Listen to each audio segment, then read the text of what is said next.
Jessica, I know Kiva is about lending to entrepreneurs, but you've also learned a lot about giving generously to those in need. What have you learned about giving, and what is it that you found motivates people to give sacrificially? Yeah.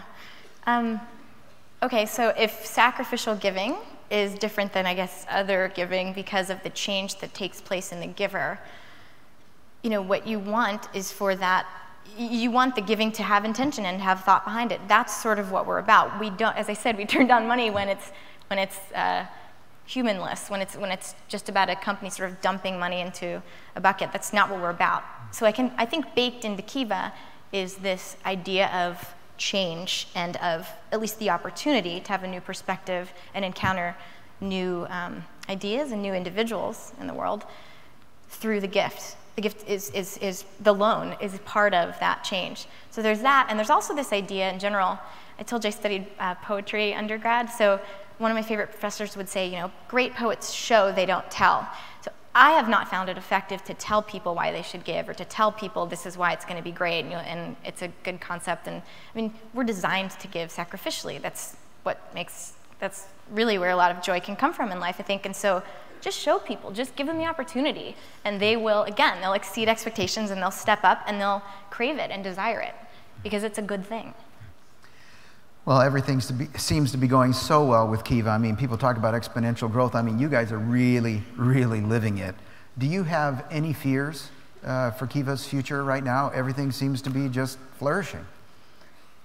I guess I believe there's some connection between fear and safety, and so as Kiva gets bigger and the stakes are higher and there are more people involved and there ostensibly is sort of more to lose with each new thing that we try out, a new step that we take, I would hope that we don't allow fear to cause us to stop taking bold chances and good risks. I hope fear never causes the organization to become less nimble and less dynamic as we grow, but instead to continue to be innovative, continue to try new things, and you know, pioneer. And yeah.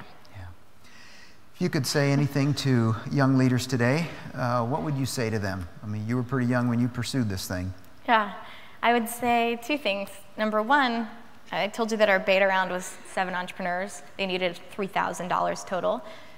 We didn't apologize for that. And in fact, just taking the step of saying, look, we're doing this, we're going to start, was a really big deal in terms of the way people responded to us, the way the world responded. You can talk about wanting to do something, you can talk about having an idea, but once you begin, even if it's very small, everything changes and people respond to you differently. So I guess my 2 pieces of advice are, number one, don't be afraid to start small. And in fact, I think the very best way to create big change is to have the patience and the attention to really focus in on one particular person or one particular community and serve them as well as you can. And then, yeah, think about scalability, think about growing it from there. So don't be afraid to start small, and just start. Get going. Just get going. You'll learn more in the first few days of trying it out and actually getting out there and experimenting and iterating than you will in, you know, the year prior to that, sort of working on a business plan. Again, which I'm a fan of, but I'm also a fan of action. And what would you say to more experienced leaders who are trying to connect and are trying to figure out how in the world do we lead this next generation of folks that are coming into their organizations?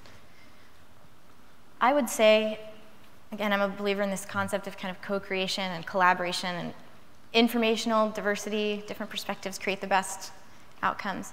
So I think a dream team could be leaders with more experience, working with leaders that don't have that same set of experience, and both sides sort of not prejudging or coming in with a lot of preconceived notions of even what the problems are, but certainly not what the solutions will be and how you'll get there. Because I think together sort of the best solutions can come up. So just to be open to each other. All right, just a couple minutes left here. Jessica, any final words for the leaders that are listening in? Of course.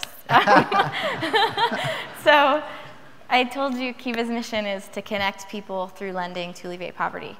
So what I think will really change the world is a change in mindset. So when we truly believe in the possibility of one another, I think all all of the rest is sort of logistics in terms of solving a lot of problems in the world. When you truly believe in the potential of a woman living in a hut in sub-Saharan Africa, when you really actually believe she can do valuable things and powerful things, you don't have to convince people, you don't have to beg people, you don't have to do any tricky marketing. If someone really believes that, they will take actions that will solve problems and that will make things better.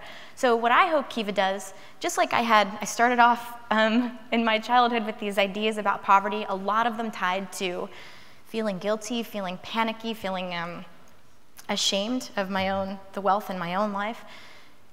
Microfinance creates these relationships and this opportunity to connect in a way that's based on dignity and respect. So inasmuch as Kiva can create opportunities for people to encounter another human being and have those kind of connections, and we can sort of break out of this false dichotomy that a lot of the world tells us of, rich and poor, and strong and weak, and have not. Inasmuch as Kiva can blur those lines and break apart that dichotomy, I think that's a good thing, and that's healthy for the world. And as we change the way we believe in each other, everything else will work out. And one final example, Kiva launched in the US a few months ago, so now, theoretically, the goat herder that you loaned to in Kenya last year can get online and lend to, my neighbor in San Francisco that wants to open a food stand. Like, that is healthy for the world, and that's what I hope can happen more and more. Yeah.